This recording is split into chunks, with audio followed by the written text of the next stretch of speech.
بسم اللہ الرحمن الرحیم۔ السلام علیکم۔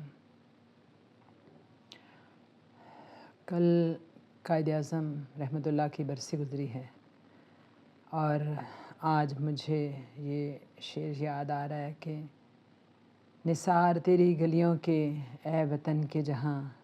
چلی ہے رسم کہ کوئی نہ سر اٹھا کے چلے۔ قائد اعظم رحمۃ اللہ نے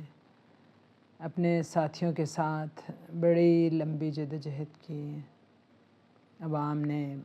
مل کے سب نے ساتھ دیا تو پاکستان بنا۔ اور یہ آج ہم یہاں بیٹھ کے بالکل کسی طرح تصور بھی نہیں کر سکتے، اندازہ بھی نہیں کر سکتے کہ وہ کیا احساس تھے،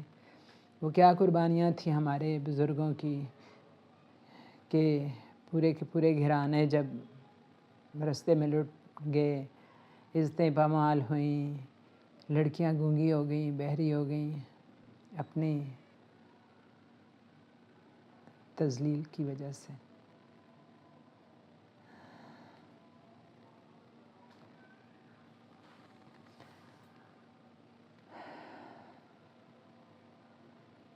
قائد اعظم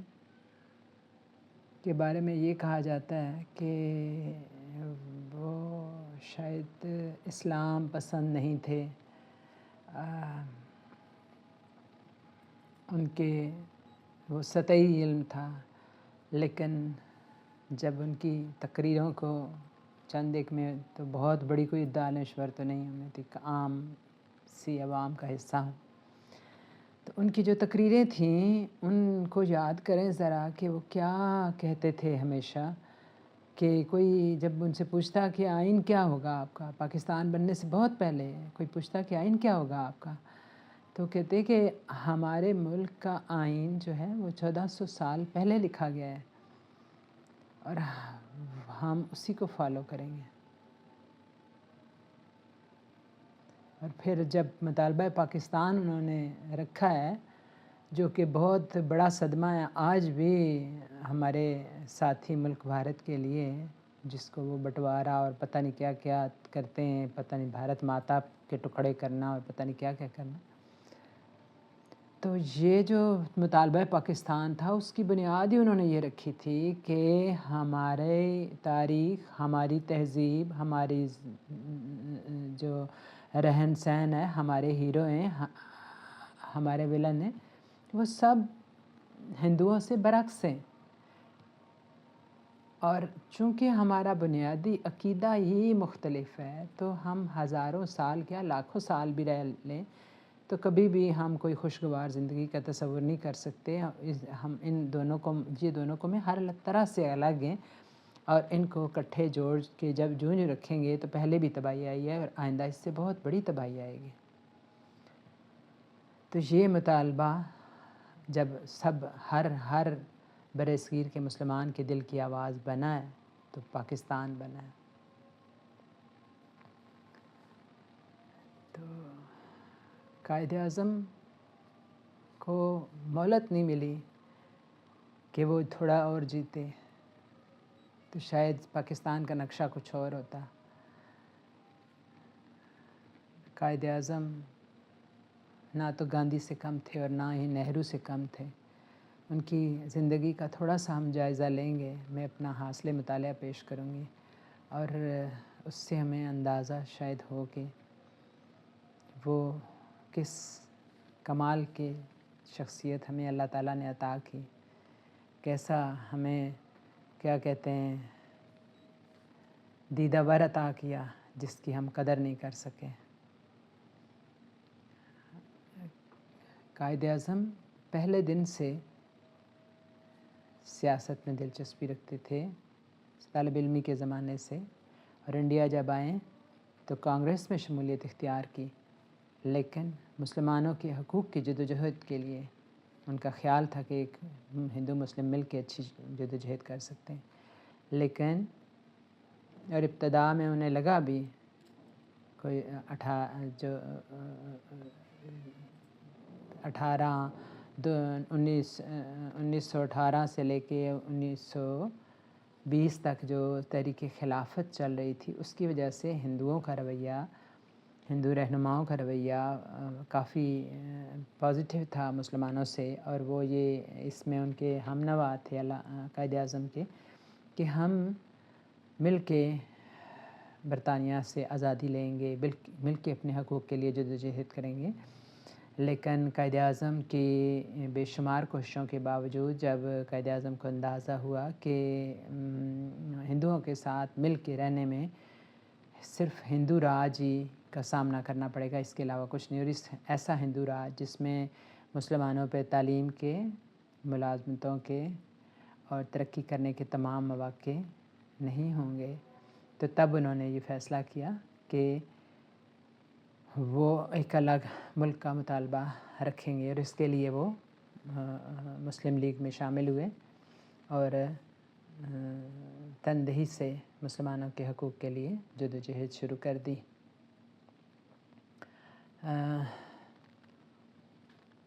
تحریک خلافت کے بعد جو تھے قائد اعظم مسلمانوں کو دوبارہ سے ایک پلیٹ فارم پہ لانے کے لیے جدوجہد کرنے لگے، لوگوں سے ملتے رہے، لوگوں کو اتفاق کی، اتحاد کی تلقین کرتے رہے، لیکن 1929 تک انہیں اندازہ ہوا کہ ہر جو مسلم رہنما ہے وہ اس کو اپنی ایک بڑی ہے، اس کو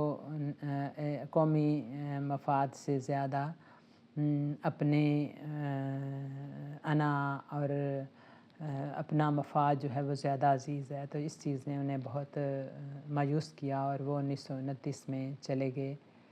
برطانیہ، گھر خریدا اور وہاں پہ رہنے لگے۔ لیکن یہاں پہ سیکنڈ کمان پہ تھے علامہ اقبال، جو پہلے بھی قائد اعظم کے ہم قدم رہے تھے، تو ان کو لوگوں نے ترغیب دلائی کہ آپ جو مسلم لیگ کی صدارت سنبھال لیں، لیکن علامہ اقبال نے یہ کہہ کر انکار کر دیا کہ ان حالات میں صرف قائد اعظم کی مقناطیسی شخصیت ہی مسلمانوں کو ایک مرکز پہ متحد کر سکتی ہے، ایک مرکز پہ لا سکتی ہے۔ علامہ اقبال نے خود 2-3 دورے کیے انگلینڈ کے، اور پھر یہ کہ یہاں جو ان کی آل مسلم لیگ کی، آل انڈیا مسلم لیگ کی جو سالانہ جلسہ ہوتا تھا ان کا کچھ، اس میں قرارداد پاس کی گئی کہ علامہ قائد اعظم جو ہیں وہ واپس آئیں انڈیا اور مسلم لیگ کی صدارت سنبھالیں۔ تو قائد اعظم جو تھے آہستہ آہستہ راضی ہو گئے اور واپس آئے، اور پھر دوبارہ سے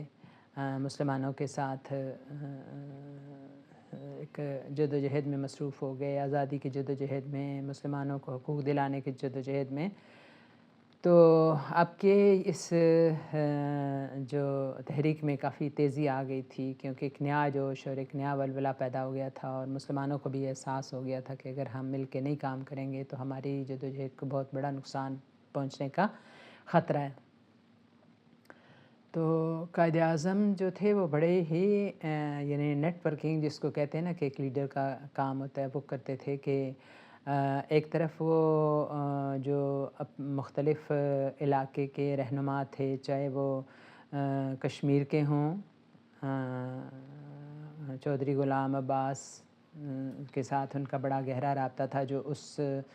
زمانے میں تحریک پاکستان کے لیے بہت زیادہ کام کر رہے تھے جموں و کشمیر میں، اور وہ بہت ہی فیورس قسم کے جلسے وہاں ہوتے تھے جس میں ایک مخاطب اور سامع کے درمیان کوئی فرق نہیں رہتا تھا، اور وہ بہت مل کے ایک مطالبہ پاکستان دہراتے تھے، اور بڑا جوش و ولولہ ہوتا تھا۔ تو ان کے ساتھ بڑے گہرے روابط تھے قائد اعظم کے۔ اور پھر یہ جو بلوچستان ہے، بلوچستان کے جو نواب جو خان آف کلات ہیں، احمد یار، ان کے ساتھ بڑے گہرے روابط تھے قائد اعظم کے، یہاں تک کہ قائد اعظم پر ایک دفعہ قاتلانہ حملہ ہوا تو قائد اعظم بچ گئے، تو احمد یار جو تھے انہوں نے اپنا ذاتی جو ایک اسکواڈ تھا، ایک محافظ تھا، وہ قائد اعظم کے ساتھ ایک مقرر کر دیا، اور وہ 1947 تک قائد اعظم کے ساتھ رہا۔ اور اس کو تنہا بھی احمد جہار دیتے تھے. مطلب اس طرح کے مختلف اسٹیٹس کے ساتھ قائد اعظم کے ساتھ تیر وابط تھے. یہ اکبر بھگٹی جو تھے وہ یہ بھی قائد اعظم کے ساتھ کام کرتے رہے, فنڈ دیتے رہے بہت زیادہ مسلم لیگ کو. اور لیکن یہ لوگ چاہتے نہیں تھے کہ پاکستان کے ساتھ الحاق کریں. وہ چاہتے تھے کہ ہماری اپنی الگ سے حیثیت رہے. لیکن قائد اعظم نے کوئٹہ اور سبی کے دورے کیے اور بار بار ان کے ساتھ نیگوشیشن کی, ان مذاکرات کیے, ان کو قائل کیا, سمجھایا, is a friend, is a brother. ان کو بلا کے ان کو کہا کہ آپ ہمارے ساتھ ملیں, اور یہ ہماری دونوں جو الحاق ہوگا آپ کے لیے بھی اچھا ہوگا اور ہمارے لیے بھی اچھا ہوگا, یعنی پاکستان کے لیے بھی اچھا ہوگا اور بلوچستان کے لیے بھی اچھا ہوگا. اور اکبر بھگٹی کا بھی اس میں بڑا رول تھا کہ ان کو بھی سمجھایا. اور اس طرح لسبیلا, خاران, مکران اور بلوچستان ساری جو اسٹیٹس تھیں وہ ساری ایک صوبے میں مرج ہو کے تو پاکستان کا حصہ بن گئی. اور ان کو جو اس شرط پہ کہ صوبے کے جو سارے اختیارات ہیں, صوبے کی جو ایک خود مختاری ہے, اس کو چھڑا نہیں جائے گا. تو قائد اعظم جو تھے اس کے علاوہ نوجوانوں کے ساتھ بڑا گہرا ان کا رابطہ رہتا تھا. نوجوانوں کو وہ اپنا بے غرض سپاہی کہتے, اپنا بہت قیمتی سرمایہ کہتے. اور ان کے ساتھ ایک تو انہوں نے بنائی مسلم اسٹوڈنٹ فیڈریشن, اور دوسرا انہوں نے اس کے علاوہ بھی جو نوجوان تھے ان کے ساتھ رابطہ رکھتے, ذاتی رابطہ رکھتے. علی گڑھ کی سالانہ اس میں جاتے سٹنگ میں, اور اسلامیہ کالج کے اکثر وہ دورے کرتے. باقی بھی جو مشہور درسگاہیں تھیں وہاں ان کا آنا جانا رہتا تھا, اور طلباء سے بڑی ان کی گہری ایک وابستگی تھی ذاتی قسم کی. سرتاج عزیز کہتے ہیں کہ میں نوجوان تھا اور مجھے ان سے کوئی انعام وغیرہ لینے کا اتفاق ہوا, موقع ملا, اعزاز ملا. تو وہ بتاتے ہیں کہ قائد اعظم جو تھے وہ بیٹھ گئے ایک دفعہ گھاس پہ ان کے ساتھ, اور کہنے لگے کہ آپ جو ہے اسٹوڈنٹس سے سب سے کہا کہ آپ کامرس اور فائنینس کی طرف زیادہ توجہ دیں. تو اسٹوڈنٹ نے کہا کہ یہ جو فائنانس کے شعبے میں ہم کیسے آگے جائیں, کہ ہمیں تو جاگیرداروں نے حاوی ہیں جاگیردار برصغیر کے سارے معاملات پہ, تو ہم پڑھ بھی لیں گے تو کیا ہوگا. تو آپ نے کہا نہیں, آپ ایسے مضامین لیں جس میں فائنانس اور کامرس کا زیادہ دخل ہو. تو اس کے بعد جب آپ کا سالڈ نالج ہوگا تو آپ بہتر کسی پوزیشن پہ جا سکیں گے, اور کوئی آپ کی بات میں وزن بھی ہوگا. تو سرتاج عزیز کہتے ہیں کہ میں نے پھر انہی کے کہنے پہ سمجھے کہ میں پہلے لائر بن رہا تھا, لیکن پھر میں نے کامرس کو اپنا انتخاب کیا, فائنینس کے مضامین لیے. پھر یہ ہے کہ قائد اعظم جو ہے جمہوریت پہ بڑا گہرا یقین رکھتے تھے, اور وہ کہتے تھے کہ مسلسل جمہوریت ہی تمام جو ہے نا مسائل کا حل ہے. اور وہ جمہوریت سے مطلب یہ لیتے تھے کہ تمام جو علاقے ہیں, تمام خطے ہیں, ان کے جو ریسورسز ہیں انہی پہ خرچ ہوں. تو یہ اچھی بات ہے تاکہ لوگ مطمئن رہیں, ان کے وسائل جو ان پہ خرچ ہوں گے تو لوگ مطمئن ہوں گے, اور یہی جمہوریت کی روح ہے. اور اسی وجہ سے وہ ڈکٹیٹرشپ کے خلاف تھے, کیونکہ ڈکٹیٹرشپ جو ہے وہ سینٹرلائز کر دیتی ہے اختیارات کو, اور لوگوں کو کے اندر شکوک و شبہات کو جنم دیتی ہے. تو یہ چیز تھی ان کی. تو علامہ اقبال کے ساتھ ان کے شروع سے ہی بڑی ایک انڈرسٹینڈنگ تھی, اور دونوں لیڈروں نے مل کے تحریک شروع سے لے کے تو آخر تک جو ہے وہ تحریک پاکستان کے لیے بڑی گراں قدر خدمات ہیں ان کی. اور انہوں نے ایک ہاتھ میں ہاتھ رکھ کر تو ساری تحریک کو آگے چلایا. خاص طور پر جب 1937 میں قائد اعظم پنجاب گئے لاہور, اور علامہ اقبال سے ملے اور انہیں کہا کہ آپ کی مدد درکار ہے. تو علامہ اقبال نے کہا کہ میں تو ایک غریب انسان, اس وقت ان کی تھوڑی تنگ دستی تھی, کیا میرے پاس تو لاکھوں ڈالر نہیں ہے، میرے پاس تو کوئی لاکھوں روپے نہیں ہیں، میں جو کوئی جاگیردار نہیں ہوں، ہاں میرے ساتھ عوام ہے۔ تو قائد اعظم نے کہا کہ مجھے عوام ہی کی مدد درکار ہے۔ ان کو علامہ اقبال کو قائد اعظم نے پنجاب کا صدر بنایا اور ان سے کہا کہ آپ اپنا اثر و رسوخ استعمال کر کے تو مسلم لیگ کی یہاں ایک حلقہ پیدا کریں۔ تو یہ کہہ کے قائد اعظم تو چلے گئے اور پھر علامہ اقبال نے ان کے حکم کے مطابق اپنے جو ساتھی تھے ان کو بھیجا مختلف جاگیرداروں اور کارخانہ داروں کے پاس، تو ایک چندہ لینے کے لیے، کیونکہ تحریک چلانے کے لیے سب سے پہلے یہ چیز ضروری ہے، لیکن ان کو کوئی خاطر خواہ جو ہے وہاں سے جواب نہیں ملا۔ لیکن عوام کے پاس جب گئے علامہ اقبال اور ان کے ساتھی، تو عوام نے ان کا بہت ساتھ دیا۔ حالانکہ اس وقت یونینسٹ جو پارٹی تھی اس کا زور تھا، لیکن پھر بھی جب علامہ اقبال نے کوشش کی تو لوگوں کا ایک بانڈ تھا ان کے ساتھ، شروع سے ان کی شاعری اور ان کے خطبات کے ساتھ وہ جڑے ہوئے تھے، تو ان کے اوپر ایک بھروسہ تھا، ان کے اخلاص پر، ان کی پچھلی جو سیاسی خدمات تھیں اس وجہ سے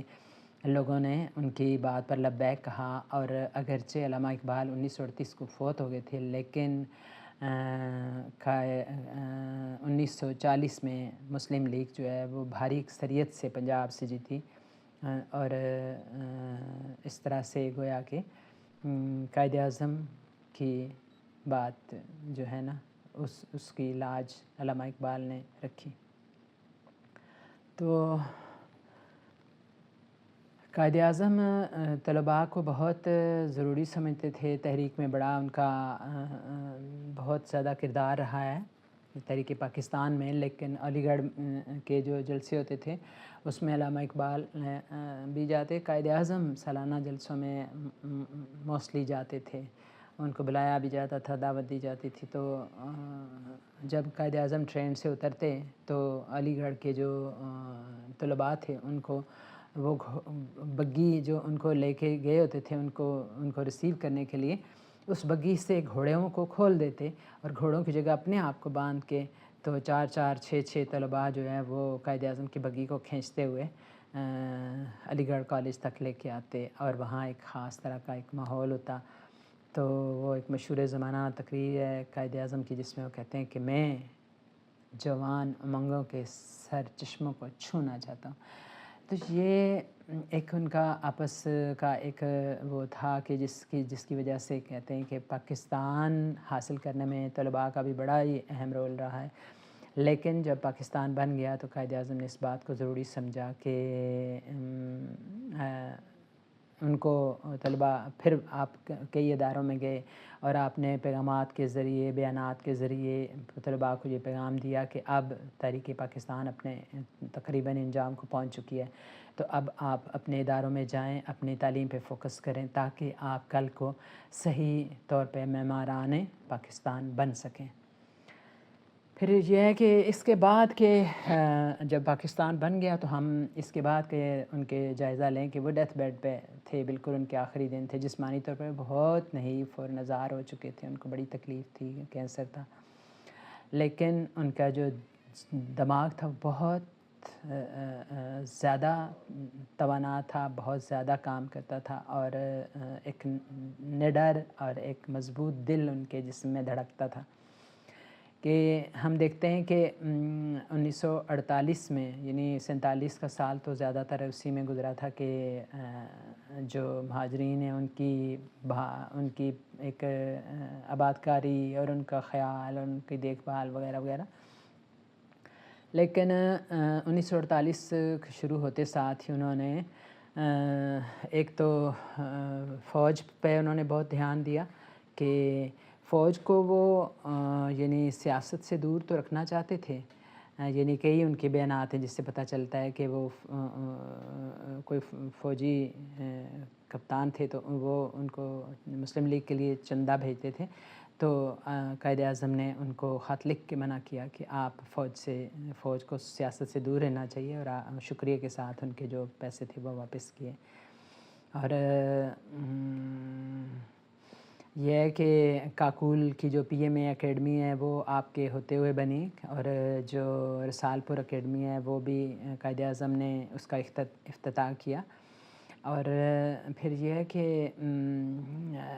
جب 1948 کا جون اور جولائی کے مہینے تھے تو تب قائد اعظم کو بتایا گیا کہ جو کشمیر پہ ہو رہے ہیں حملے، اور بہت سارا علاقہ جو ہے جو پاکستان کے حصے میں آیا تھا وہ اس پہ قبضہ کر لیا انڈیا نے۔ تو قائد اعظم نے فوراً جوابی حملے کا حکم دیا، تو چیف وغیرہ نے ان کو بتایا کہ جی ہمارے پاس تو فوج بھی کم ہے اور اسلحہ بھی کم ہے، تو ہم یہ حملہ کیسے کریں گے؟ تو قائد اعظم نے انہیں کہا کہ آپ گلگت بلتستان کے مجاہدین کو ساتھ ملائیں، تو پھر کشمیر کے مجاہدین بھی آپ کے ساتھ جا ملیں گے۔ تو ایسا ہی ہوا، اور یہ لشکر جو تھا اس نے جا کے تو کافی سارے علاقے واپس واگزار کرائے، اور یہ ہے کہ یہ لشکر کافی نزدیک پہنچ چکا تھا سری نگر کے، 1 گھنٹے کی مسافت پہ تھا کہ کچھ ناقبت اندیشوں نے جو ہے وہ انڈیا وغیرہ میں کوئی خبریں پھیلا دیں، اور یہ جو ہری سنگھ، راجہ ہری سنگھ تھا کشمیر کا راجہ، وہ بھاگا جا رہا تھا، فرار کا موقع نہیں مل رہا تھا اس کو، کہیں راستہ نہیں مل رہا تھا، تو اس کو یہ جب خبریں ملی تو اس نے تار دی انڈین گورنمنٹ کو، برطانیہ کو، اور اس نے الحاق کا اپنا ان کے ساتھ الحاق کا اعلان کیا۔ اور اس تار پہ ہی، حالانکہ یہ دستاویز کے بغیر الحاق نہیں ہوتا، لیکن اس وقت جو ہے نا بھارت نے الحاق تار کو ہی کافی سمجھا، اور اپنے طیارے جو تھے فوراً اگلی صبح اڑائے، اور انہوں نے میدان میں پڑے ہوئے جو یہ لشکر تھا مجاہدین اور پاکستانی فوج کا، اس کو بھون کے رکھ دیا۔ اور یہ ایک بڑا مطلب ایک تو قائد اعظم کی موومنٹ دیکھیں، اور پھر آگے سے ہمارے بیچ میں جو کچھ وفادار لوگوں کی حالات دیکھیں کہ قرآن پاک میں آتا ہے نا کہ ان لوگوں نے اپنے نفسوں کو بیچ دیا، اور کیا ہی گھٹیا سودا کیا انہوں نے۔ تو یہ ہے کہ کچھ لوگ اپنے ذاتی مفاد کو اپنی قومی مفاد سے بالاتر سمجھتے ہیں۔ تو بہرحال آج کے لیے اتنا ہی بہت ہے۔ اللہ تعالیٰ ہم سب کے حال پر رحم کریں، اور ہمیں کچھ اپنے قائد اعظم کے فرمودات پر کسی حد تک چلنے کی توفیق دے، اللہ رسول کے احکام پر چلنے کی توفیق دے، تو انشاءاللہ منزل ہمیں مل کے رہے گی۔